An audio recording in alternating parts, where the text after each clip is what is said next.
जय हिंद दोस्तों, कैसे हैं आप सभी। आशा करता हूं आप सभी मस्त होंगे और पढ़ाई में व्यस्त होंगे। तो आज का हमारा टॉपिक होने वाला है रासायनिक एवं भौतिक परिवर्तन, विलय आदि के बारे में। तो आइए देखते हैं क्या होता है और इसका हम एमसीक्यू करने वाले हैं, जो कि बहुत ही इम्पोर्टेंट टॉपिक है हमारा। देखिए, कुछ परिवर्तन है जिनके दौरान कोई नए पदार्थ नहीं बनते हैं। इसके विपरीत कुछ अन्य परिवर्तन है जिनके दौरान नए पदार्थ बनते हैं। इसलिए इसके आधार पर कि नए पदार्थ बनते हैं अथवा नहीं, हम सभी परिवर्तनों को दो समूहों में वर्गीकृत कर सकते हैं: भौतिक परिवर्तन फिजिकल चेंज और रासायनिक परिवर्तन केमिकल चेंज के बारे में। तो भौतिक परिवर्तन के बारे में आइए जानते हैं फिजिकल चेंज के बारे में। देखिए, वे परिवर्तन जिनमें कोई नए पदार्थ नहीं बनते हैं भौतिक परिवर्तन कहलाते हैं। भौतिक परिवर्तन में शामिल पदार्थों में उनके व्यष्टित्व आइडेंटिटी में परिवर्तन नहीं होता है। वे कुछ भौतिक प्रक्रमों द्वारा अपने मूल रूप में आसानी से पुरानी स्थिति में लौट सकता है। इसका अर्थ है कि भौतिक परिवर्तन को आसानी से उत्क्रमित किया जा सकता है। भौतिक अवस्था, आकार और बाह्य आकृति में परिवर्तन भौतिक परिवर्तन होता है। भौतिक परिवर्तन के कुछ सामान्य उदाहरण क्या है? बर्फ का गलना, देखिए जल जाता है गलना, और फिर जल का हिमकरण होना, बर्फ का जमना हो जाएगा। और फिर क्या हो जाएगा? जल का क्वथन, भाप बनना, भाप का संघनन या द्रवण जल में विलय होना, विद्युत बल्ब का चमकना और कांच के ग्लास का टूटना, ये सभी है भौतिक परिवर्तन है। आइए जानते हैं और फिर हम बताएंगे रासायनिक परिवर्तन के बारे में। तो रासायनिक परिवर्तन क्या होता है?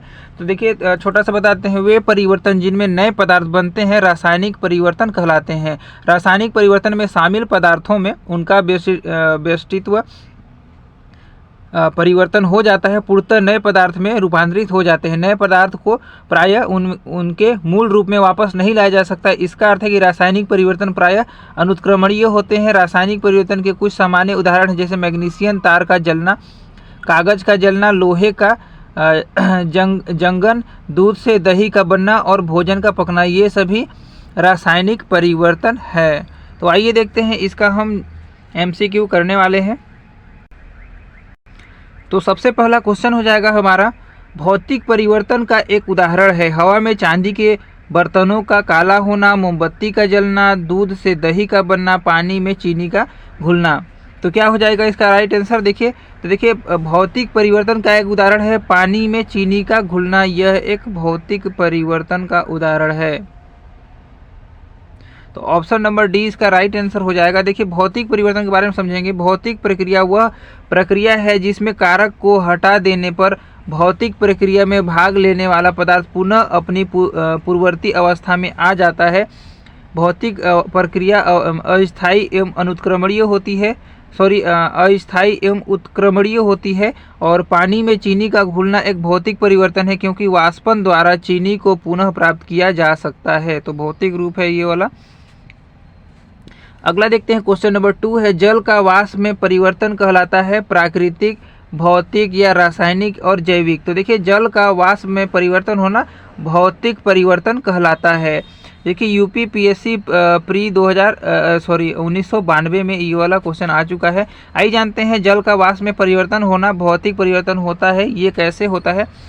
देखिए, भौतिक परिवर्तन वह कारक है जिसमें वस्तु अपनी पुरानी अवस्था को छोड़कर नए रूप में परिवर्तन हो जाती है, लेकिन कारक हटा लेने पर वह पुनः अपना वास्तविक रूप धारण कर लेती है। जल का वाष्प में परिवर्तन होना भौतिक परिवर्तन कहलाता है।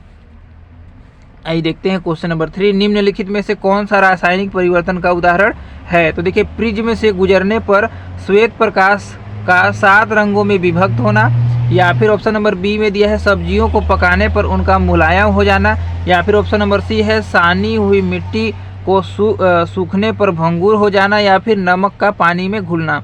तो रासायनिक परिवर्तन का उदाहरण क्या हो जाएगा? तो ऑप्शन नंबर बी इसका राइट आंसर हो जाएगा, जो कि सब्जियों को पकने पर उनका मुलायम हो जाना रासायनिक परिवर्तन का एग्जाम्पल है। आइए जानते हैं कैसे होगा। देखिए, रासायनिक प्रक्रिया वह प्रक्रिया है जिसमें कारक को हटा देने पर रासायनिक प्रक्रिया में भाग लेने वाला पदार्थ अपनी पूर्ववर्ती अवस्था में नहीं आ सकता। अर्थात रासायनिक प्रक्रिया अस्थायी, सामान्यतः अनुत्क्रमणीय होती है, अतः सब्जियों को पकाने पर उनका मुलायम हो जाना एक रासायनिक प्रक्रिया है। तो ये वाला रासायनिक प्रक्रिया है सब्जी को पकाना। अगला देखते हैं क्वेश्चन नंबर 4 हो जाएगा हमारा, निम्नलिखित में से कौन सा रासायनिक परिवर्तन का उदाहरण है? तो देखिए सोडियम क्लोराइड का क्रिस्टल, बर्फ का गलन, दुग्ध अस्कंदन या फिर नीचे दिए गए कूट का प्रयोग करके। सही उत्तर देखिए केवल 1 और 2, केवल 3 या फिर 1, 2, 3 या फिर कोई नहीं। तो पूछा है इसमें रासायनिक परिवर्तन का एग्जाम्पल कौन सा है? तो देखिए दूध का अस्कंदन हो जाएगा, ये वाला ऑप्शन नंबर 3 इसका राइट आंसर, 3 इसका राइट आंसर हो जाएगा।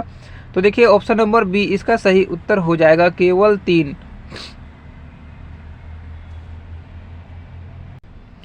आइए जानते हैं ऐसे सोडियम क्लोराइड का क्रिस्टल एवं बर्फ का गलन भौतिक परिवर्तन के उदाहरण हैं।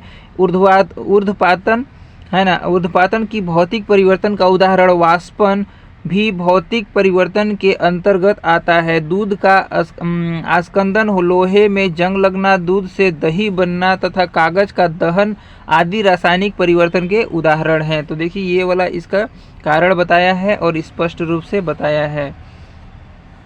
देखिए विषम का पता लगाइए। देखिए फल का पकना, सीमेंट की सेटिंग, कोयले का जलना, उपयुक्त में से एक से अधिक, उपयुक्त में से कोई नहीं। तो क्या इसका राइट आंसर हो जाएगा? तो देखिए विषम का पता लगाइए, तो इसमें विषम उपयुक्त में से कोई नहीं हो जाएगा। आइए समझते हैं कैसे होगा। तो देखिए विकल्प में दिए गए फल का पकना, देखिए फल का पकना, सीमेंट की सेटिंग तथा कोयले का जलना सभी रासायनिक परिवर्तन के उदाहरण हैं और सभी ऊष्माक्षेपी हैं और इसलिए इनमें कोई विषम नहीं है, अतः विकल्प ई सही उत्तर हो जाएगा। तो ये वाला स्पष्ट रूप से इसका व्याख्या किया गया है। आइए देखते हैं कथन और कारण देखेंगे। कथन ए है, देखिए उच्चतर तापमानों पर रासायनिक अभिक्रिया तीव्रतर हो जाती है। और कारण में क्या दिया हुआ है? उच्चतर तापमानों पर आणविक गति और द्रुत हो जाती है। तो क्या हो जाएगा? इसका राइट आंसर क्या होने वाला है? आइए देखते हैं। देखिए ए और 2 दोनों सही है और A R, option number A में दिया है ए और आर दोनों सही हैं और आर ए का सही स्पष्टीकरण है। ऑप्शन नंबर बी में है ए और आर दोनों सही हैं किंतु आर ए का सही स्पष्टीकरण नहीं है। देखिए ऑप्शन नंबर सी में क्या दिया हुआ है? तो देखिए ए सही है परंतु आर गलत है। ऑप्शन नंबर डी में देखते हैं क्या दिया हुआ है। देखिए ए गलत है परंतु आर सही है। तो क्या इसका राइट आंसर हो जाएगा? क्या पूछा है? आइए देखते हैं फिर से। देखिए उच्चतर तापमानों पर रासायनिक अभिक्रिया तीव्र हो जाती है, तो बिल्कुल सही है ऑप्शन नंबर ए, कथन सही है। उच्चतर तापमानों पर आणविक गति और द्रुत हो जाती है, तो ऑप्शन नंबर आर भी कारण, कथन और कारण दोनों सही हो जाएगा। तो ऑप्शन नंबर ए इसका राइट आंसर हो जाएगा। ए और आर दोनों सही हैं और आर ए का सही स्पष्टीकरण करता है, तो ऑप्शन नंबर ए इसका राइट आंसर हो जाएगा दोस्तों। अगला देखते हैं। आइए देखते हैं इसका व्याख्या जानेंगे कैसे होता है। उच्चतर तापमान पर आणविक गति तीव्र हो जाती है। रासायनिक अभिक्रिया की गति प्रतिकारकों के सांद्रण, तापमान, भौतिक अवस्था एवं प्रतिकारकों की प्रकृति पर निर्भर करती है। सामान्यतः प्रतिकारकों का ताप जितना अधिक होता है उनकी प्रतिक्रिया उतनी ही तीव्र हो जाती है। अतः कथन ए और कारण आर दोनों सही हैं और कारण आर कथन ए की सही स्पष्टीकरण है। अगला देखते हैं क्वेश्चन नंबर 7 हो जाएगा। जल अपघटन में ऊर्जा किस रूप में उत्पन्न होती है? प्रकाश के रूप में, ऊष्मा के रूप में, ध्वनि के रूप में, अम्ल के रूप में। तो देखिए जल अपघटन में ऊर्जा देखिए ऊष्मा के रूप में उत्पन्न होती है। जब जल को गर्म किया जाता है तो ऊष्मा के रूप में बाहर निकलती है, तो ऑप्शन नंबर बी इसका राइट आंसर हो जाएगा। आइए जानते हैं इसका कैसे होगा। तो जल अपघटन देखिए जल अपघटन वह प्रक्रिया है जिसमें लवण के आयन और जल के आयन या अणु परस्पर संयोग करके अम्लीय या क्षारीय घोल बनाते हैं। इसमें ऊर्जा ऊष्मा के रूप में निकलती है। तो ये वाला सही स्पष्टीकरण दिया हुआ है व्याख्या के माध्यम से। आइए जानते हैं अगला क्वेश्चन हमारा क्वेश्चन नंबर 8 हो जाएगा। पास्चुराइजेशन एक प्रक्रिया है जिसमें क्या होता है, दूध को बहुत कम तापमान पर 24 घंटे तक रखा जाता है। ऑप्शन नंबर बी में है दूध को 8 घंटे तक गर्म किया जाता है, या फिर ऑप्शन नंबर सी है दूध को पहले बहुत देर तक गर्म किया जाता है और एक निश्चित समय में अचानक ठंडा कर दिया जाता है, या फिर ऑप्शन नंबर डी में क्या दिया हुआ है, इनमें से कोई नहीं। तो देखिए पास्चुराइजेशन एक प्रक्रिया है जिसमें ऑप्शन नंबर सी को दिया गया है, दूध को पहले बहुत देर तक गर्म किया जाता है और एक निश्चित समय में अचानक ठंडा कर लिया जाता है। तो ऑप्शन नंबर सी इसका सही उत्तर हो जाएगा। आइए जानते हैं इसको कैसे होगा। तो देखिए पास्चुरीकरण द्रव खाद्य सामग्री के संचरण की विधि है। इस विधि की खोज लुई पास्चर ने की थी, इसलिए उन्हीं के नाम पर इसका नाम पास्चुरीकरण पड़ा। इसमें दूध को लगभग 145 डिग्री फ़ारेनहाइट से 150 डिग्री फ़ारेनहाइट तापमान पर 30 मिनट तक गर्म किया जाता है। उसके पश्चात उसे लगभग 55 डिग्री फ़ारेनहाइट तक ठंडा कर लिया जाता है। इस पास्चुरीकरण प्रक्रिया से दूध में उपस्थित हानिकारक कीटाणु नष्ट हो जाते हैं। पास्चुरीकरण की प्रक्रिया की सहायता से दूध के निर्जमीकरण की प्रक्रिया के द्वारा उसकी भंडारण क्षमता में सुधार किया जाता है। तो ये इसका व्याख्या रहा दोस्तों। अगला देखते हैं क्वेश्चन नंबर 9 हो जाएगा, पास्चुरीकरण संबंधित है। तो पास्चुरीकरण किससे संबंधित है, दूध के निर्जमीकरण से, या फिर दूध के निर्जलीकरण से, या फिर दूध के किण्वन से, या फिर दूध के आसवन से। देखिए पास्चुरीकरण संबंधित है दूध के निर्जमीकरण से। तो ऑप्शन नंबर ए इसका राइट आंसर हो जाएगा। अभी हम देखे थे इसका व्याख्या। अगला देखते हैं क्वेश्चन नंबर 10 हो जाएगा, निम्नलिखित में से कौन सा युग्म सुमेलित नहीं है। देखिए कौन सा युग्म सुमेलित नहीं है, तो अलवणीकरण समुद्री जल हो जाएगा, और फिर प्रतिलोम प्रासरण पेयजल हो जाएगा, और देखिए विकृतीकरण प्रोटीन हो जाएगा, और पास्चुरीकरण चाय नहीं, यहाँ पर दूध हो जाता है। ऑप्शन नंबर डी इसका गलत हो जाएगा, जो कि सुमेलित नहीं है। यहाँ पे दूध होना चाहिए, दूध होना चाहिए इसका राइट आंसर हो जाएगा, लेकिन चाय गलत दे दिया है, तो ये वाला ऑप्शन नंबर डी सुमेलित नहीं होगा। अगला देखते हैं क्वेश्चन नंबर 11 हो जाएगा हमारा। तो क्वेश्चन नंबर, फास्फेट परीक्षण किसके विश्लेषण हेतु उपयोग में लिया जाता है, दूध के, चाय के, पानी के, या उपरोक्त में से सभी। तो क्या इसका सही उत्तर हो जाएगा, देखिए फास्फेटेज परीक्षण, देखिए उपरोक्त सभी, देखिए दूध, चाय, पानी सभी के विश्लेषण हेतु उपयोग में लिया जाता है। आइए जानते हैं इसका व्याख्या कैसे होगा। तो दोस्तों वीडियो में अगर नए होंगे तो हमारे चैनल को सब्सक्राइब कीजिएगा, लाइक कीजिएगा, शेयर जरूर कीजिएगा। चलिए बढ़ते हैं हम व्याख्या की ओर। तो क्या पूछा था, फास्फेटेज परीक्षण किसके विश्लेषण हेतु उपयोग में लिया जाता है। तो इसका हम विस्तार से इसका व्याख्या देखते हैं। तो एल्काइन फास्फेटेज कच्चे दूध में प्राकृतिक रूप से उपस्थित एक एंजाइम होता है, जिसका उपयोग दूध के उचित पास्चुरीकरण के एक संकेतक के रूप में किया जाता है। एल्कालाइन फास्फेटेज परीक्षण ALP का उपयोग यह सूचित करने के लिए किया जाता है कि दूध पर्याप्त रूप से पास्चुरीकृत हुआ है या नहीं, क्या वह पास्चुरीकरण प्रक्रिया के पश्चात कच्चे दूध से दूषित हुआ है। फास्फेटेज परीक्षण का उपयोग जल के प्रदूषीकरण की जांच हेतु भी किया जाता है। ALP परीक्षण दूध की, चाय की गुणवत्ता की जांच हेतु भी किया जाता है। तो ये इसका व्याख्या रहा दोस्तों, आशा करता हूँ समझ में आया होगा। अगला देखता हूँ क्वेश्चन नंबर 12 हो जाएगा, अशुद्धियों के कारण द्रव का क्वथनांक क्या होगा। तो बढ़ जाता है। अशुद्धियों के कारण द्रव का क्वथनांक क्या होता है, बढ़ जाता है, या फिर घट जाता है, या फिर वही रहता है, या फिर कोई संबंध नहीं होता है। तो देखिए वो क्या हो जाएगा, देखिए अशुद्धियों के कारण द्रव का क्वथनांक बॉइलिंग पॉइंट क्या होता है, तो बढ़ जाता है। ऑप्शन नंबर ए इसका सही उत्तर हो जाएगा। आइए देखते हैं इसका व्याख्या क्या होगा। देखिए जल में किसी विलय या अन्य घुलनशील पदार्थ को मिलाने पर क्वथनांक बढ़ जाता है, क्योंकि सतह पर उपस्थित विलय अणु जल के वाष्पन की दर को कम करता है। इसे विलय में जल का वाष्पन दाब शुद्ध जल में वाष्पन दाब की तुलना में निम्न होता है। तो ये इसका रहा व्याख्या दोस्तों। आइए देखते हैं क्वेश्चन नंबर 13 में क्या दिया हुआ है, निम्न कथनों पर विचार कीजिए। देखिए कथन ए है और कारण आर है। तो देखिए कथन, नमक और बर्फ के मिश्रण से 0 सेल्सियस से 0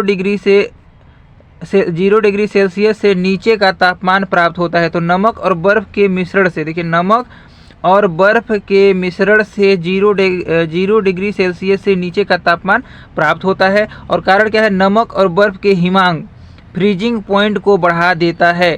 नमक और बर्फ के हिमांक फ्रीजिंग पॉइंट को बढ़ा देता है। उपयुक्त कथनों के संदर्भ में निम्नलिखित में से कौन सा एक सही है? तो आइए जानते हैं कौन सा एक सही है। तो ऑप्शन नंबर ए में है ए और आर दोनों सही हैं और आर ए की सही स्पष्टीकरण करता है। ऑप्शन नंबर बी में क्या दिया हुआ है, ए और आर दोनों सही हैं किंतु आर ए का सही स्पष्टीकरण नहीं है। ऑप्शन नंबर सी में क्या दिया हुआ है, ए सही है परंतु आर गलत है। और ऑप्शन नंबर डी में है ए गलत है परंतु आर सही है। तो इसका राइट आंसर क्या हो जाएगा, आइए जानते हैं। देखिए क्या हो जाएगा, इसमें क्या पूछा है, नमक और बर्फ के मिश्रण से 0 सेल्सियस से नीचे का तापमान प्राप्त होता है। तो क्या हो जाएगा, तो बिल्कुल सही है, ऑप्शन नंबर ए सही हो जाएगा। देखिए आर क्या है, नमक बर्फ के हिमांक को बढ़ा देता है, फ्रीजिंग पॉइंट को बढ़ा देता है, तो ये वाला गलत हो जाएगा। तो ऑप्शन नंबर ए सही हो जाएगा, कथन सही हो जाएगा, कारण गलत हो जाएगा। तो आइए जानते हैं कौन सा ऑप्शन में दिया हुआ है। तो ऑप्शन नंबर सी में देखिए दिया है ए सही है परंतु आर गलत है। तो ऑप्शन नंबर सी इसका राइट आंसर हो जाएगा। आइए जानते हैं इसका व्याख्या। अपद्रवों को मिलाने से द्रव का क्वथनांक बढ़ जाता है जबकि गलनांक सामान्यतः कम हो जाता है। 0 सेल्सियस पर पिघलती बर्फ में यदि कुछ नमक, सोडा आदि मिलाते हैं तो बर्फ का गलनांक 0 सेल्सियस से घटकर लगभग -22 डिग्री सेल्सियस तक कम हो जाता है। ऐसे मिश्रण को हिम मिश्रण फ्रीजिंग मिक्सचर कहते हैं। इस प्रकार कथन आर ए सही है और कथन आर गलत हो जाएगा। तो ये इसका व्याख्या रहा दोस्तों। तो अगला प्रश्न हो जाएगा हमारा क्वेश्चन नंबर 14 हो जाएगा, बिलियन या विलायक के प्रति इकाई आयतन या प्रति इकाई द्रव्यमान में उपस्थित विलेय की मात्रा को रसायन में किस रूप में जाना जाता है? तो विलेय का संघटन के रूप में, या फिर विलायक की सांद्रता के रूप में, या फिर विलेय की सांद्रता के रूप में, या फिर विलयन की सांद्रता के रूप में। तो किस रूप में जाना जाता है? तो विलयन विलायक के प्रति इकाई आयतन या प्रति इकाई द्रव्यमान में उपस्थित विलेय की मात्रा को रसायन में देखिए विलयन की सांद्रता के रूप में जाना जाता है। तो ऑप्शन नंबर डी इसका राइट आंसर हो जाएगा। आइए देखते हैं इसकी व्याख्या क्या होगा। तो देखिए विलयन या विलायक सॉल्यूशन या सॉल्वेंट के प्रति इकाई आयतन या प्रति इकाई द्रव्यमान में उपस्थित विलेय सोल्यूट की मात्रा को रसायन विज्ञान में विलेय की सांद्रता के रूप में जाना जाता है। विदित हो कि विलयन 2 या 2 से अधिक अवयवों का समांगी मिश्रण होता है। समांगी मिश्रण से तात्पर्य मिश्रण में सभी जगह इसका संगठन व गुण एक समान होने से है। सामान्यतः जो अवयव अधिक मात्रा में उपस्थित होता है वह विलायक कहलाता है। विलयन में विलायक के अतिरिक्त उपस्थित देखिए क्या है, अतिरिक्त उपस्थित एक या अधिक अवयव विलय कहलाते हैं। तो ये इसका व्याख्या रहा दोस्तों। अगला देखते हैं क्वेश्चन नंबर 15 हो जाएगा, दो तरलों ए तथा बी को मिलाने पर आदर्श तरल प्राप्त करने के लिए क्या करते हैं? मिश्रण की एंट्रोपी शून्य होनी चाहिए, या फिर मिश्रण की मुक्त ऊर्जा शून्य होनी चाहिए, या फिर ऑप्शन नंबर सी में है मिश्रण की तापीय धारिता शून्य होनी चाहिए, या उपयुक्त में से कोई नहीं। तो क्या हो जाएगा? दो तरल ए तथा बी को मिलाने पर आदर्श तरल प्राप्त करने के लिए देखिए मिश्रण की तापीय धारिता शून्य होनी चाहिए। तो ऑप्शन नंबर सी इसका राइट आंसर हो जाएगा। तो कैसे होगा? दो तरलों ए और बी को मिलाने पर आदर्श तरल प्राप्त करने के लिए मिश्रण की एंथैल्पी अर्थात तापीय धारिता शून्य होगी। आदर्श तरल में अणुओं के बीच कोई अंतः क्रिया नहीं होती है। तापीय धारिता शून्य होने का अर्थ है कि मिश्रण प्रक्रिया के दौरान ऊष्मा न तो अवशोषित होगी और न ही उत्सर्जित होगी, अतः विकल्प सी सही होगा।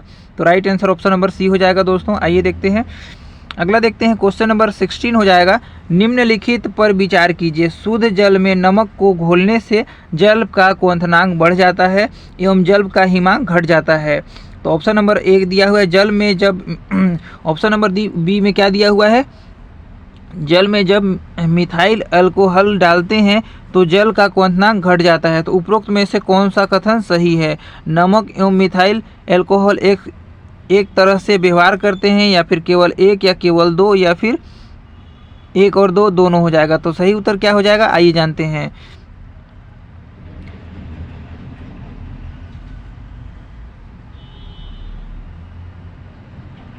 देखिए इसमें पूछा है शुद्ध जल में नमक को घोलने से जल का क्वथनांक बढ़ जाता है एवं जल का हिमांक घट जाता है। तो ये वाला भी देखिए इसका गलत हो जाएगा।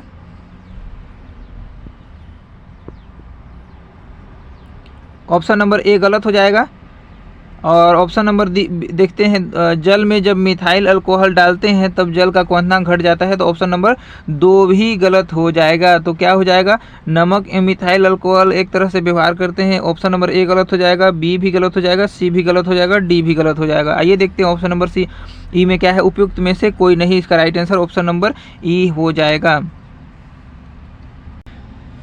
आइए जानते हैं कैसे होगा। देखिए शुद्ध जल में नमक को घोलने से जल का क्वथनांक बॉइलिंग पॉइंट बढ़ जाता है एवं जल का हिमांक फ्रीजिंग पॉइंट घट जाता है। जल में जब मिथाइल अल्कोहल डालते हैं तो जल का क्वथनांक घट जाता है और यह हाइड्रोजन बॉन्डिंग के कारण होता है। किस कारण होता है, तो हाइड्रोजन बॉन्डिंग के कारण ये वाला होता है।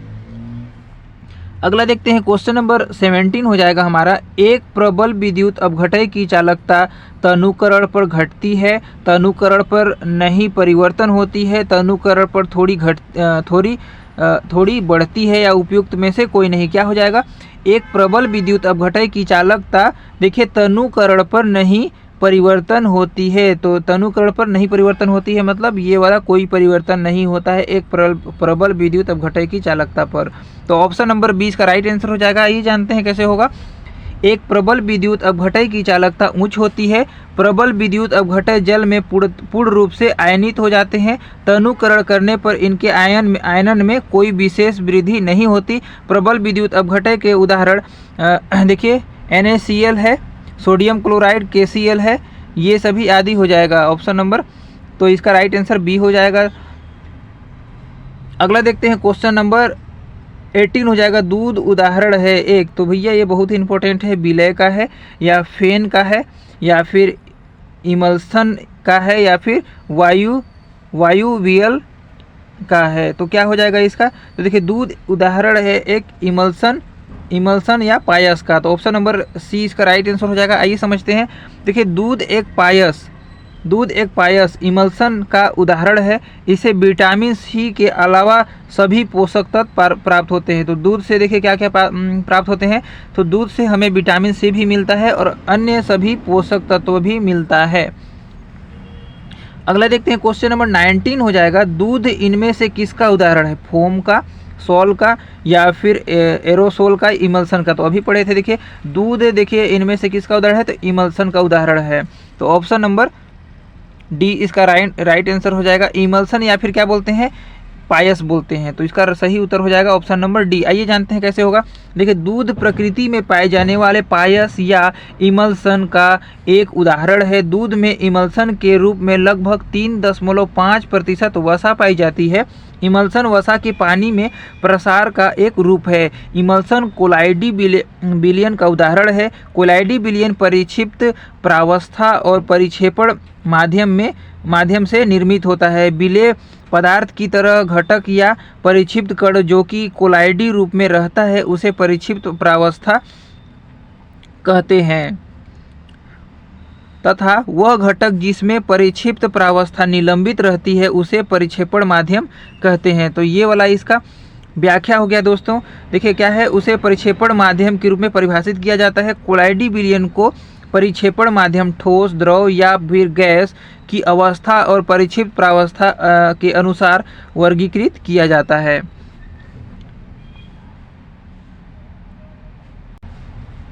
आइए जानते हैं डिटेल में इसका एग्जाम्पल। देखिए कोलाइड्स के सामान्य उदाहरण। तो कोलाइड के सामान्य उदाहरण क्या हो जाएगा, एरोसोल हो जाएगा। तो पहला एरोसोल हो जाएगा, एक प्रकार है और एक उदाहरण है। तो एरोसोल एक प्रकार है। देखिए कोहरा हो जाएगा, बादल, कुहासा, धुआं, स्वचालित वाहन का निथार हो जाएगा।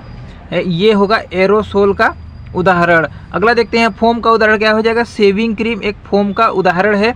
इमल्सन का उदाहरण क्या हो जाएगा, दूध, फेस क्रीम, ये सभी इमल्सन का उदाहरण हो जाएगा। आइए देखते हैं अगला क्या हो जाएगा, सॉल का हो जाएगा मैग्नीशियम, मिल्क, कीचड़, ये सभी सॉल का उदाहरण हो जाएगा। फोम एक प्रकार है तो रबड़ और स्पंज इसका उदाहरण हो जाएगा। जेल का जेली, पनीर, मक्खन, ये सभी इसका उदाहरण हो जाएगा। ठोस सॉल का हो जाएगा रंगीन तत्व, रंगीन रत्न पत्थर और दूधिया कांच, ये सभी इसका उदाहरण हो जाएगा।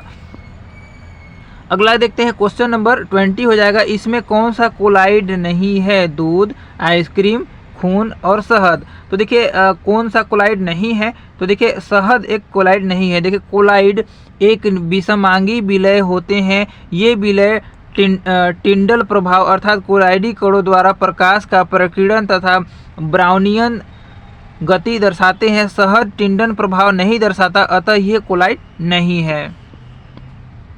अगला देखते हैं क्वेश्चन नंबर 21 हो जाएगा, कोहरे में निम्नलिखित में से कौन सा कोलाइडी तंत्र अभिव्यक्त होता है? गैस द्रव, द्रव में गैस, देखिए गैस में द्रव, द्रव में गैस, या फिर गैस में ठोस, या फिर द्रव में द्रव। तो क्या हो जाएगा, कोहरे में निम्नलिखित में से कौन सा कोलाइडी तंत्र अभिव्यक्त होता है? तो गैस में द्रव होता है। तो ऑप्शन नंबर ए इसका राइट आंसर हो जाएगा। आइए इसका व्याख्या देखते हैं क्या है। देखिए कोहरे में जलवाष्प का संघनन लघु जल विद्युत के रूप में होता है, जो धरातल की दृश्यता को प्रभावित करता है। जब धरातल के नज़दीक स्थित वायु का तापमान औसांक तक पहुंच जाता है तथा हवा ठंडी हो जाती है, तब उसमें उपस्थित जलवाष्प का संघनन वायुमंडलीय धूल कणों इत्यादि के चारों तरफ हो जाता है।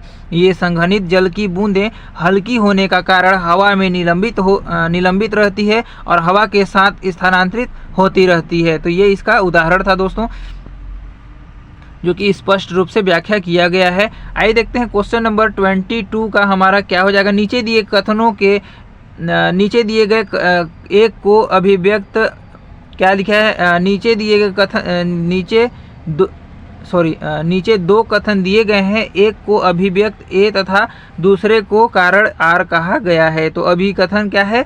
ए है और कारण क्या है? आर है। तो आइए देखते हैं, एक गिलास में पानी में नमक का घोल समरस होता है। देखिए एक गिलास में पानी में नमक का घोल समरस होता है और कारण क्या है? कारण आर है। पूरे हिस्से में विभिन्न संगठन वाला घोल समरस होता है। तो नीचे दिए गए कूट से सही उत्तर का चयन करना है। तो क्या है? ए सही है परंतु आर गलत है। तो ऑप्शन नंबर ए में क्या दिया हुआ है?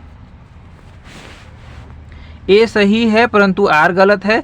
और ऑप्शन नंबर बी में है ए और आर दोनों सही हैं और आर ए की सही व्याख्या करता है। और ऑप्शन नंबर सी में है ए गलत है परंतु आर सही है। ऑप्शन नंबर डी में क्या दिया हुआ है? ए और आर दोनों सही है परंतु आर ए की सही व्याख्या नहीं करता है। तो क्या है दिया गया है? कथन क्या है? एक गिलास पानी में, है ना, एक गिलास पानी में नमक का घोल समरस होता है। तो ऑप्शन नंबर ए कथन सही हो जाएगा। लेकिन पूरे हिस्से में विभिन्न संगठन वाला घोल समरस होता है, तो ये आर गलत हो जाएगा। तो देखिए कथन ए सही होगा और आर गलत हो जाएगा। तो ऑप्शन नंबर ए इसका राइट आंसर हो जाएगा दोस्तों। आइए इसका व्याख्या देखते हैं। तो देखिए इसका व्याख्या है, किसी मिश्रण में दो या अधिक पदार्थ के कण किसी भी अनुपात में उपस्थित हो सकते हैं। कोई मिश्रण समांगी या विषमांगी हो सकता है। किसी समांगी मिश्रण में घटक एक दूसरे में पूर्णतया मिश्रित होते हैं। इसका अर्थ है कि मिश्रण में घटकों के कण संपूर्ण मिश्रण में एक समान रूप से बिखरे रहते हैं और पूरे मिश्रण का संगठन एक समान होता है। नमक और पानी का घोल एक समांगी मिश्रण है, अतः दिया गया अभिकथन सही है, जबकि कारण गलत है। उल्लेखनीय है कि विषमांगी मिश्रण का संगठन पूरे मिश्रण में एक समान नहीं होता, अतः विकल्प ए सही होगा। आइए देखते हैं क्वेश्चन नंबर 23 हो जाएगा, यदि 100 ग्राम चीनी को आधा लीटर पानी में मिलाकर एक असंतृप्त चीनी का घोल तैयार किया जाए तो निम्न में से कौन सी भौतिक राशि नहीं बदलेगी? द्रव्यमान, घनत्व, सांद्रता या फिर आयतन, वॉल्यूम। क्या होगा? तो देखिए यदि 100 ग्राम चीनी को आधा लीटर पानी में मिलाकर एक असंतृप्त चीनी का घोल तैयार किया जाए तो देखिए आयतन में कोई भौतिक राशि नहीं बदलेगी। तो कौन सी भौतिक राशि नहीं बदलेगी? तो आयतन नहीं बदलेगी। तो आइए जानते हैं इसको कैसे होगा। देखिए यदि 100 ग्राम चीनी को आधा लीटर पानी में मिलाकर एक असंतृप्त चीनी का घोल तैयार किया जाए तो चीनी पानी में घुली रहेगी तथा इसमें और चीनी घुलने की संभावना रहेगी, क्योंकि विलय असंतृप्त है। इस प्रक्रिया में विलय की सांद्रता व घनत्व बढ़ जाएगा परंतु आयतन नहीं बदलेगा। अगला क्वेश्चन देखते हैं। क्वेश्चन नंबर 24 हो जाएगा, पानी मिट्टी से जड़ों में पानी मिट्टी से जड़ों में जिस भौतिक प्रक्रिया द्वारा गुजरता है उसे कहा जाता है विसरण, वाष्पोत्सर्जन या फिर अवशोषण या फिर परासरण या उपयुक्त में से कोई नहीं। तो क्या हो जाएगा, देखिए पानी मिट्टी से जड़ों में जिस भौतिक प्रक्रिया द्वारा गुजरता है उसमें कहा जाता है। तो देखिए उपयुक्त में से कोई नहीं इसका राइट आंसर हो जाएगा। आइए देखते हैं कैसे होगा। देखिए परासरण पौधों एवं जंतुओं की कोशिकाओं में महत्वपूर्ण भूमिका अदा करता है। यह पोषण तत्वों के वितरण एवं अपशिष्ट उत्पादों की निकासी में मदद करता है। पौधों एवं जंतुओं दोनों की जीवित कोशिकाएं एक अर्धपारगम्य झिल्ली से घिरी होती है। इसे कोशिका झिल्ली के रूप में भी जाना जाता है। यह झिल्ली कोशिका एवं उसके वातावरण के बीच एक चयनात्मक अवरोधक का निर्माण करती है और वातावरण से विषाक्त पदार्थों को कोशिका में प्रवेश नहीं करने देती है। पौधों में परासरण प्रक्रिया द्वारा जड़ों की अर्धपारगम्य झिल्ली के उपयोग के माध्यम से मिट्टी से जल एवं खनिज का अवशोषण होता है। तो ये इसका व्याख्या रहा। अगला देखते हैं क्वेश्चन नंबर 25 हो जाएगा। देखिए खीरे को काटकर यदि नमक डाला जाता है तो निम्न में से किसके कारण पानी निकलता है। तो सक्रिय परिवहन, निष्क्रिय परिवहन, परासरण या फिर प्रसार। तो देखिए खीरे को काटकर यदि नमक डाला जाता है तो देखिए परासरण के कारण पानी निकलता है। आइए जानते हैं कैसे होगा। देखिए परासरण की क्रिया अर्धपारगम्य झिल्ली से होकर होती है। परासरण में विलायक के अणु क्रम सांद्रता लो कॉन्सन्ट्रेशन के क्षेत्र से अधिक सांद्रता के क्षेत्र की ओर गति करते हैं। खीरे में नमक डालने से बाहरी क्षेत्र की सांद्रता अधिक हो जाती है, जिसके कारण खीरे के अंदर का पानी बाहर निकल जाता है। तो ये रहा दोस्तों, ये वाला इसका व्याख्या था जो कि आपको समझ में आ गया होगा, आशा करता हूँ। यदि हमारे चैनल में नए होंगे तो हमारे चैनल को सब्सक्राइब कीजिएगा, लाइक कीजिएगा, शेयर जरूर कीजिएगा। चलिए बढ़ते हैं अगले क्वेश्चन की ओर। अगला क्वेश्चन है हमारा क्वेश्चन नंबर 26 है। निम्नलिखित कथनों पर विचार कीजिए। परासरण के प्रक्रम में विलायक सांद्र घोल से तनु घोल की ओर जाता है। और ऑप्शन नंबर 2 में क्या दिया है, प्रतिलोम परासरण में तनु घोल पर बाह्य दाब लगाया जाता है। तो उपयुक्त कथनों में से कौन सा सही है। केवल 1, केवल 2, दोनों 1 और 2, ये न ही 1 और न ही 2। क्या हो जाएगा इसका राइट आंसर। तो देखिए परासरण के प्रक्रम में विलायक सांद्र घोल से तनु घोल की ओर जाता है, तो एक गलत हो जाएगा। और प्रतिलोम परासरण में तनु घोल पर बाह्य दाब लगाया जाता है, तो देखिए ऑप्शन नंबर 2 भी गलत हो जाएगा, न ही 1 और न ही 2। ऑप्शन नंबर डी इसका राइट आंसर हो जाएगा।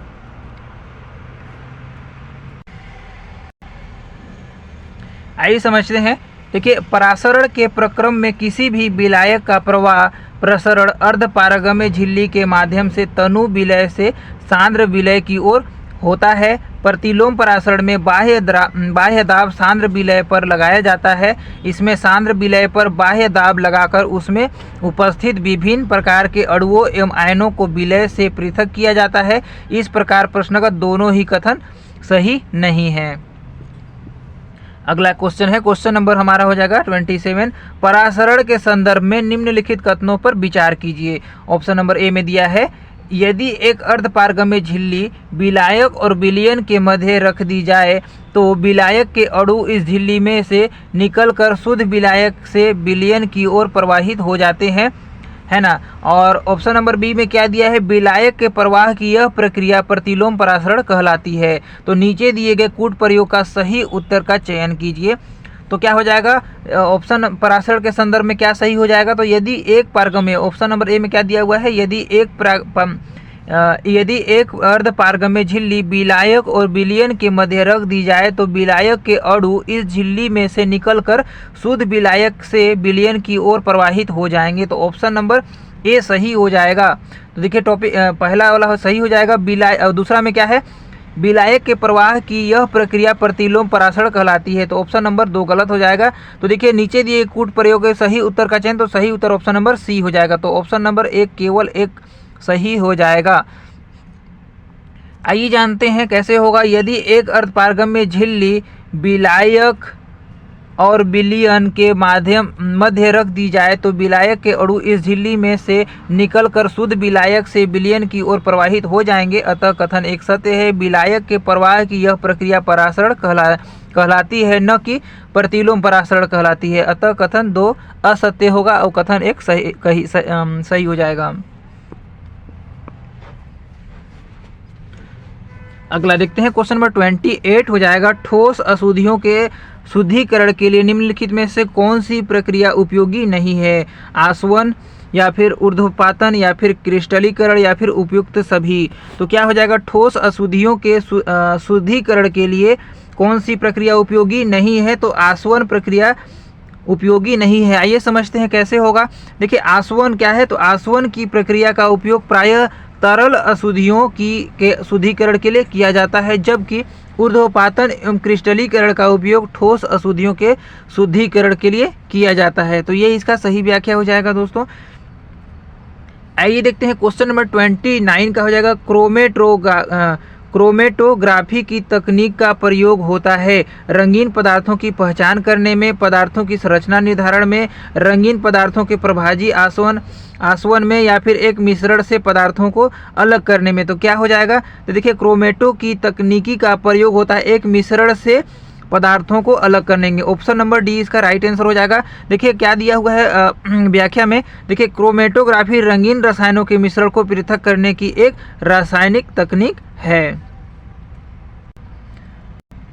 अगला क्वेश्चन है, क्वेश्चन नंबर 30 हो जाएगा। ठोस कपूर से कपूर वाष्प बनाने की प्रक्रिया को कहते हैं वाष्पीकरण, हिमीकरण, पिघलना या ऊर्ध्वपातन। देखिए ठोस कपूर से कपूर वाष्प बनाने की प्रक्रिया को कहते हैं ऊर्ध्वपातन। तो ऑप्शन नंबर डी इसका राइट आंसर हो जाएगा। आइए समझते हैं व्याख्या के माध्यम से कैसे होगा। कुछ ठोस पदार्थ ऐसे होते हैं जिन्हें गर्म किए जाने पर वे द्रव अवस्था में परिवर्तित होने के स्थान पर सीधे वाष्प में परिवर्तन हो जाते हैं। वाष्प को ठंडा करने पर पुनः सीधे ठोस अवस्था में आ जाते हैं। ऐसे पदार्थ को ऊर्ध्वपातन तथा इस क्रिया को ऊर्ध्वपातन कहते हैं। देखिए इस ऐसे पदार्थ को क्या कहते हैं? तो ऐसे पदार्थ को देखिए ऊर्ध्वपातज कहते हैं, सब्लिमेट कहते हैं तथा इस क्रिया को ऊर्ध्वपातन सब्लिमेशन कहते हैं। इस विधि के द्वारा कपूर, नेफ्थिलीन, अमोनियम क्लोराइड आदि पदार्थ शुद्ध किए जाते हैं। तो ये इसका व्याख्या रहा। अगला देखते हैं, क्वेश्चन नंबर 31 हो जाएगा। निम्नलिखित में से किसी वस्तु के नमूने को हवा में खुला रखने पर कुछ समय पश्चात गायब हो जाता है, जैसे कपूर, नेफ्थिलीन अथवा शुष्क बर्फ। इस परिघटना को कहते हैं, क्या कहते हैं? ऊर्ध्वपातन कहते हैं, या वाष्पीकरण कहते हैं, या विसरण कहते हैं, या फिर विकिरण कहते हैं। तो निम्नलिखित में से किसी वस्तु के नमूने को हवा में खुला रखने पर कुछ समय पश्चात गायब हो जाता है, जैसे कपूर, नेफ्थिलीन अथवा शुष्क बर्फ। इस परिघटना को कहते हैं ऊर्ध्वपातन कहते हैं। तो ऑप्शन नंबर ए इसका राइट आंसर हो जाएगा। आइए समझते हैं कैसे होगा। वह प्रक्रम जिसके द्वारा कोई ठोस पदार्थ बिना तरलावस्था में आए ही सीधे वाष्प में परिवर्तित हो जाता है, अथवा वाष्प बिना तरलावस्था में आए ही सीधे ठोस अवस्था में बदल जाती है, ऊर्ध्वपातन कहलाता है। ऐसे पदार्थों को ऊर्ध्वपातन पदार्थ कहा जाता है, जैसे कपूर, नेफ्थिलीन इत्यादि। ये इसका राइट आंसर हो जाएगा, ऑप्शन नंबर ए। आइए देखते हैं, क्वेश्चन नंबर 32 हो जाएगा। एक ठोस के सीधे गैस में परिवर्तन को कहते हैं, क्या कहते हैं? ऊर्ध्वपातन कहते हैं, संघनन कहते हैं, वाष्पन या उबलना, या फिर इनमें से कोई नहीं। तो क्या हो जाएगा? एक ठोस के सीधे गैस में परिवर्तन को कहते हैं ऊर्ध्वपातन कहते हैं। तो ऑप्शन नंबर ए इसका राइट आंसर हो जाएगा। इसका अभी हम लोग व्याख्या कर चुके हैं। अगला देखते हैं, क्वेश्चन नंबर 33 हो जाएगा। रेत और नेफ्थिलीन के मिश्रण को किसके द्वारा अलग किया जा सकता है? तो रेत और नेफ्थिलीन के मिश्रण को ऊर्ध्वपातन या सब्लिमेशन के द्वारा, या फिर आवसन डिस्टिलेशन के द्वारा, या क्रोमेटोग्राफी के द्वारा, या फिर आंशिक आसवन के द्वारा, या फिर उपयुक्त में से कोई नहीं। तो देखिए रेत और नेफ्थिलीन के मिश्रण को ऊर्ध्वपातन सब्लिमेशन के द्वारा, ऑप्शन नंबर ए के द्वारा अलग किया जा सकता है। कैसे किया जा सकता है आइए जानते हैं, है ना। देखिए नेफ्थिलीन ऊर्ध्वपातन का गुण प्रदर्शित करता है, अतः रेत और नेफ्थिलीन के मिश्रण को ऊर्ध्वपातन सब्लिमेशन द्वारा अलग किया जा सकता है। ऊर्ध्वपातन वह प्रक्रिया है जिसमें कोई पदार्थ ठोस अवस्था से वाष्प अवस्था में बिना तरल अवस्था ग्रहण किए परिवर्तित किया जा सकता है। तो ये इसका रहा व्याख्या दोस्तों। अगला देखते हैं, क्वेश्चन नंबर 34 हो जाएगा। सूची 1 है उपचयनांक को सूची 2 से तत्व के साथ सुमेलित कीजिए और सूचियों के नीचे दिए गए कूट का प्रयोग कर सही चुनिए। तो सूची 1 और सूची 2 को करना है। तो देखिए 2 दिया है और Mn2 में आइए देखते हैं। तो देखिए ऑप्शन ए में दिया हुआ है 2 है, MnO2 में Mn का उपचयांक ऑक्सीडेशन नंबर देखना है क्या होगा ऑप्शन, और देखते हैं क्या क्या दिया हुआ। बी में दिया है 3 और देखिए H2SO4 में S का उपचयांक, और फिर चौथा में दिया हुआ है सी का दिया है देखिए CaO में कैल्शियम का उपचयनांक, और ऑप्शन नंबर डी में दिया हुआ है सोडियम देखिए NaLH4 में Al का एल्युमिनियम का उपचयनांक। ये सभी देखना है। तो इसका राइट आंसर क्या होगा वो देखेंगे हम। तो आइए सबसे पहले हम लोग जानते हैं इसे बोलते क्या है ना। MnO2 को क्या बोलते हैं? तो देखिए मैग्नीज डाइऑक्साइड बोलते हैं, जो कि इसमें मैग्नीज का उपचयनांक ऑक्सीडेशन नंबर करना है। इसमें क्या होगा उसको देखेंगे। ऑप्शन नंबर ABCD में मिलान करेंगे। दूसरा में क्या दिया हुआ है बी में देखिए H2SO4 क्या बोलते हैं? हाइड्रोजन सल्फेट है ना, इसे सल्फ्यूरिक अम्ल भी कहते हैं। इसमें S का उपचयनांक करेंगे। और फिर कैल्शियम ऑक्साइड देखिए कैल्शियम ऑक्साइड में कैल्शियम का उपचयनांक करेंगे। और देखिए सोडियम देखिए NaLH4 में एल्युमिनियम का उपचयनांक करेंगे। तो इसका राइट आंसर क्या हो जाएगा? तो इसमें देखिए ए का 3 हो जाएगा। तो ए का देखिए ए का यहाँ पे क्या दिया हुआ है? यहाँ पे 2 दिया हुआ है, समझ लीजिए 2 है। और फिर इधर क्या दिया हुआ है?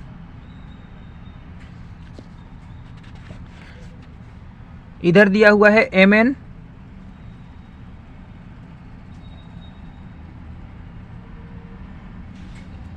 एक मिनट। तो ऑप्शन नंबर ए का दिया होगा, इसमें देगा। तो ए का हो जाएगा 3 हो जाएगा कैल्शियम ऑक्साइड है ना। तो ऑप्शन नंबर ए का देख लीजिएगा क्या दिया हुआ उसमें 2 है, इसमें यहाँ पे 2 दिया हुआ है और 2 का हो जाएगा कैल्शियम ऑक्साइड में। और ऑप्शन नंबर देखिए बी का क्या दिया हुआ है 4 हो जाएगा। और सी का हो जाएगा, सी में देखिए ए हो जाएगा, क्या उसमें दिया है मैग्नीज डाइऑक्साइड देखिए MnO2 होगा, MnO2 आइए लिख देते हैं यहाँ पे। और सी का देखिए डी का क्या हो जाएगा? डी का हो जाएगा 2 हो जाएगा। तो इसका राइट आंसर हो जाएगा ऑप्शन नंबर ए।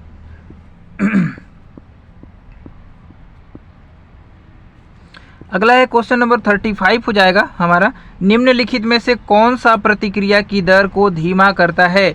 उत्प्रेरक, ऊर्ध्वक या समांगी उत्प्रेरक, या फिर विषमांगी उत्प्रेरक, या फिर उपयुक्त में से कोई नहीं। तो देखिए निम्नलिखित कौन सा प्रतिक्रिया की दर को धीमा करता है? तो ऑप्शन नंबर डी हो जाएगा, उपयुक्त में से कोई नहीं। आइए समझते हैं। कुछ कारक जैसे सांद्रता, ताप, दाब तथा उत्प्रेरक अभिक्रिया के वेग को प्रभावित करता है।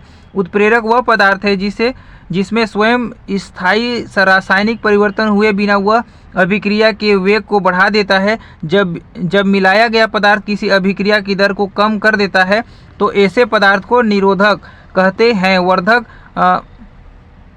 वर्धक प्रमोटर्स वे पदार्थ होते हैं जो किसी उत्प्रेरक की सक्रियता को बढ़ा देते हैं, जबकि विष पॉइजन किसी उत्प्रेरक की सक्रियता को घटा देता है। तो ये इसका सही व्याख्या हो जाएगा। अगला देखते हैं क्वेश्चन नंबर 36 का हो जाएगा हमारा। निम्नलिखित में से कौन सी ऊष्माक्षेपी प्रक्रिया है? पानी का वाष्पीकरण, सल्फ्यूरिक अम्ल H2SO4 का तनुकरण, बिना बुझे चूने के साथ पानी की प्रक्रिया, कपूर क्रिस्टल का ऊर्ध्वपातन।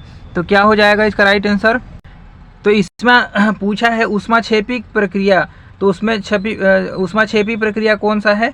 तो देखिए इसका राइट आंसर क्या हो जाएगा? देखिए सल्फ्यूरिक अम्ल H2SO4 का तनुकरण हो जाएगा। और फिर बिना बुझे चूने के साथ पानी की प्रतिक्रिया, ये हो जाएगा ऊष्माक्षेपी प्रक्रिया। तो 2 और 3 सही हो जाएगा। आइए देखते हैं ऑप्शन में दिया हुआ है। तो ऑप्शन में दिया हुआ है ऑप्शन नंबर बी इसका राइट आंसर हो जाएगा। आइए देखते हैं कैसे होगा।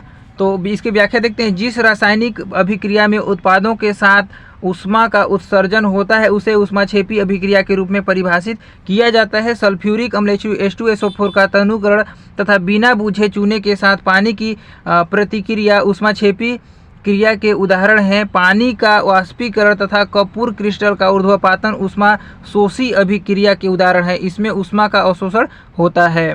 ये इसका व्याख्या रहा। निम्नलिखित में से अगला देखते हैं। निम्नलिखित में से कौन सा जोड़ा विस्थापन प्रतिक्रिया देगा? AgNO3 विलयन का कॉपर धातु से, या फिर सोडियम क्लोराइड विलयन का कॉपर धातु से, या फिर FeSO4 विलयन का सिल्वर धातु से, MgCl2 विलयन का एल्युमिनियम धातु से। तो क्या हो जाएगा? कौन सा जोड़ा विस्थापन प्रतिक्रिया देगा? तो देखिए AgNO3 विलयन और कॉपर धातु, ऑप्शन नंबर ए इसका राइट आंसर हो जाएगा। आइए जानते हैं। देखिए विस्थापन क्या हो जाएगा? विस्थापन अभिक्रिया में अभिकारक एक दूसरे को प्रतिस्थापित कर देता है, अर्थात विस्थापन अभिक्रिया में एक अधिक प्रतिक्रियाशील धातु के कम प्रतिक्रियाशील धातु को उसके लवण के विलयन में विस्थापित कर देता है। कॉपर सिल्वर से अधिक प्रतिक्रियाशील है। देखिए कॉपर सिल्वर से अधिक प्रतिक्रियाशील है, अतः जब कॉपर धातु को सिल्वर नाइट्रेट के विलयन में डाला जाता है तो कॉपर सिल्वर को विस्थापित कर देता है और कॉपर नाइट्रेट का निर्माण करता है। तो देखिए कॉपर नाइट्रेट का निर्माण होता है जब कॉपर सिल्वर को विस्थापित कर देता है और कॉपर नाइट्रेट का निर्माण कर लेता है। ये वाला इसका देखिए, ये वाला इसका निर्माण किया हुआ है विस्थापन के द्वारा। अतः देखिए AgNO3 विलयन और कॉपर धातु की अभिक्रिया विस्थापन अभिक्रिया का उदाहरण है। तो ये इसका सही उत्तर हो जाएगा। देखिए कॉपर सोडियम से कम प्रतिक्रियाशील है, इसलिए यह सोडियम क्लोराइड के विलयन से सोडियम को विस्थापित नहीं कर सकता है।